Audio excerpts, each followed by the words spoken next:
हम देख रहे थे अध्याय 5 वंशागति एवं विभिन्नता के सिद्धांत के अंतर्गत संलग्नता को पढ़ रहे थे, जिसमें संलग्नता के प्रकार में पहला था कंप्लीट लिंकेज, जिसको पिछले क्लास में पढ़ लिए थे। आज हम देखेंगे इनकम्प्लीट लिंकेज। इसको हिंदी में बोलते हैं अपूर्ण संलग्नता। तो हम देखेंगे कि अपूर्ण संलग्नता क्या होता है। इससे पहले हम पहले पूर्ण संलग्नता को रिवाइज कर लेते हैं। तो पूर्ण संलग्नता में क्या बताया गया था कि ऐसे जीन है ना, जो क्या रहते हैं, हमेशा साथ साथ रहते हैं और एक पीढ़ी से वो दूसरी पीढ़ी में भी उसी सीक्वेंस में साथ साथ वो जाते हैं, तो उसको बोला गया था पूर्ण संलग्नता। हम आज देखेंगे अपूर्ण संलग्नता क्या है। तो ऐसी संलग्नता जिसमें जीन के बीच क्रॉसिंग ओवर होने के कारण से, पूर्ण संलग्नता में क्रॉसिंग ओवर नहीं हो रहा था, लेकिन अगर है ना किसी परिस्थिति में क्रॉस कराते समय यदि प्रथम पीढ़ी में क्या हो जाए, क्रॉसिंग ओवर हो जाए, तो F2 पीढ़ी में कम अनुपात में ही लेकिन पुनर्संयोजन प्रकार की संतानें प्राप्त होती है। तो यहाँ पर कहने का मतलब ये है कि अपूर्ण संलग्नता में है ना जो जीन्स होते हैं वो क्या होते हैं, पूरी तरीक़ा से पेरेंट्स से वो उनकी संतानों में नहीं आ पाते हैं, है ना। वो क्या हो जाते हैं, F2 पीढ़ी में उनमें क्या आ जाता है, पुनर्संयोजन आ जाता है, मतलब उनमें जो लक्षण होते हैं वो कुछ चेंजेस हो जाते हैं। इसीलिए इनको बोला गया है अपूर्ण, पूरी तरीक़ा से वो जीन संतानों में नहीं आ पाते हैं। तो हम यहाँ पर एग्ज़ाम्पल लेंगे मक्का का। मक्का में क्या था, 2 बीज को लिया गया। तो किसने लिया, तो मक्का का जो उदाहरण हचिंस नामक वैज्ञानिक ने लिया और उसने क्या किया, पहले तो मक्का का एक कलर बीज लिया और वो क्या था, गोल था, पूर्ण बीज लिया। और एक कैसा लिया जो क्या था, कलरहीन था, मतलब रंगहीन था और सिकुड़ा टाइप का था। तो 2 बीज लिया, एक मेल था, एक क्या था, फीमेल था। इन दोनों बीजों में जो रंगीन और पूर्ण बीज थे वो प्रभावी थे और ये क्या था, अप्रभावी था। तो मेंडल के नियम के अनुसार प्रथम पीढ़ी में प्रभावी लक्षण ही क्या होते हैं, प्रदर्शित होते हैं। तो यहाँ भी वही नियम लागू हुआ। जब दोनों का क्रॉस कराया गया तो इसका आधा युग्मक आया, इसका आधा युग्मक आया। तो प्रभावी कौन थे, ये वाले जीन थे, इसलिए यहाँ पर प्रथम पीढ़ी में रंगीन पूर्ण बीज प्राप्त हुआ। अब यहाँ पर देखा गया कि अप्रभावी लक्षण तो प्रदर्शित नहीं हो रहे हैं, तब क्या किया गया, तो हचिंस ने क्या किया, अप्रभावी वाले जो बीज थे है ना, रंगहीन और सिकड़े बीज का फिर से क्या करा दिया, यहाँ पर क्रॉसिंग करा दिया।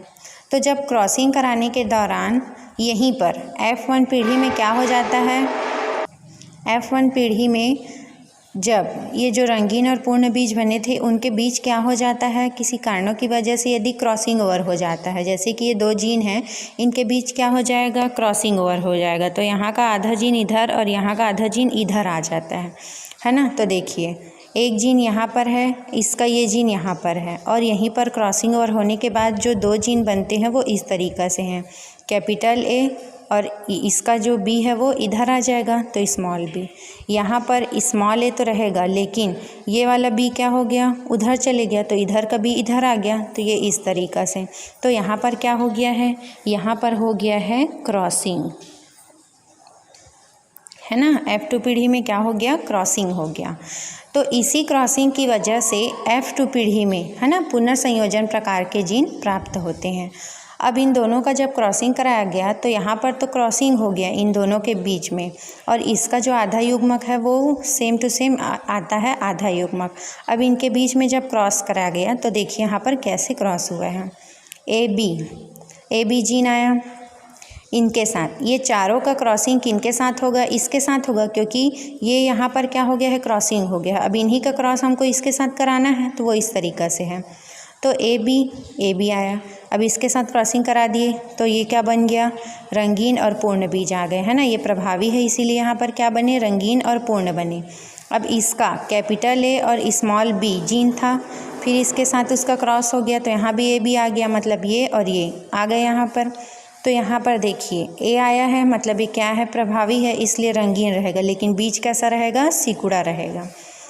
यहाँ पर इस जीन और इस जीन का जब क्रॉसिंग हुआ तब यहाँ पर हमको इस प्रकार से नए जीन प्राप्त हुए, जो कैसा था, रंगहीन था, क्योंकि यहाँ पर एक स्मॉल ए है लेकिन कैपिटल बी दिया है, इसलिए यहाँ पर प्रभावी कौन हो रहा है, ये हो रहा है, इसलिए रंगहीन, कलर उसमें नहीं रहेगा लेकिन वो बीज कैसा रहेगा, पूर्ण रहेगा। तो ये नए प्रकार के जीन बन गए। अब ये स्मॉल ए स्मॉल बी और ये स्मॉल ए स्मॉल बी, तो यहाँ पर स्मॉल ए और स्मॉल बी दोनों हैं, इसलिए ये रंगहीन और सिकुड़ा बना। तो इस प्रकार से F2 पीढ़ी में, है ना, 4 नए बीज क्या हुए, उत्पन्न हुए, जिसमें एक क्या था, रंगीन पूर्ण था, ये अपने पेरेंट्स के ही समान था। यहाँ पर क्या प्राप्त हुआ, रंगहीन सिकुड़ा, ये भी अपने पेरेंट्स के ही समान था, लेकिन जो ये 2 जीन नए प्राप्त हो गए, मतलब यहाँ पर जीनों का क्या हुआ, संयोजन हो गया, इसलिए यहाँ पर जीनों का पुनर्संयोजन होने की वजह से नए जीन क्या हुए, उत्पन्न हो गए, है ना। तो अपूर्ण संलग्नता में क्या होता है, नए जीन उत्पन्न हो जाते हैं। कारण क्या है, तो क्रॉसिंग ओवर की वजह से, है ना। तो इस प्रकार से था ये अपूर्ण संलग्नता। अब हम इसके देखेंगे महत्व कि अपूर्ण संलग्नता का महत्व क्या होता है। अपूर्ण संलग्नता का महत्व क्या होगा कि यहाँ पर क्रॉसिंग होने की वजह से नए जीन उत्पन्न होते हैं। अब नए जीन उत्पन्न हुए मतलब देखिए यहाँ पर रंगीन और सिकुड़ा बीज प्राप्त हुआ, मतलब यहाँ पर नए लक्षण उत्पन्न हुए। उसी तरीक़ा से यहाँ पर पेरेंट्स तो हम लिए थे रंगहीन और सिकुड़ा लिए थे, लेकिन संतान कैसा प्राप्त हुआ, रंगहीन था लेकिन बीज क्या था, पूर्ण था। तो नए लक्षणों का क्या होता है, यहाँ पर विकास होता है, किसमें, अपूर्ण संलग्नता में। अब हम दोनों कंप्लीट हो गया, है ना, कंप्लीट लिंकेज और इनकम्प्लीट लिंकेज दोनों पढ़ लिए हैं। अब हम देखेंगे कि इस संलग्नता का महत्व क्या होता है करके। तो संलग्नता का महत्व क्या होगा, संलग्नता के कारण से जीन कॉम्बिनेशन पीढ़ी दर पीढ़ी क्या होते हैं, एक समान बने रहते हैं, है ना। जो जीन कॉम्बिनेशन है ये कॉम्बिनेशन हुआ, मतलब ये क्या होते हैं, पीढ़ी दर पीढ़ी बने रहते हैं, मतलब नए लक्षणों का क्या होते रहता है, विकास होता है। संकर पौधे अथवा जंतुओं में संलग्नता के कारण आने वाली संभावित लक्षणों के बारे में पहले से बताया जा सकता है। यदि हमको संलग्नता के बारे में पता रहेगा तो हम आगे पहले से ही, है ना, आने वाले लक्षणों को जान सकते हैं।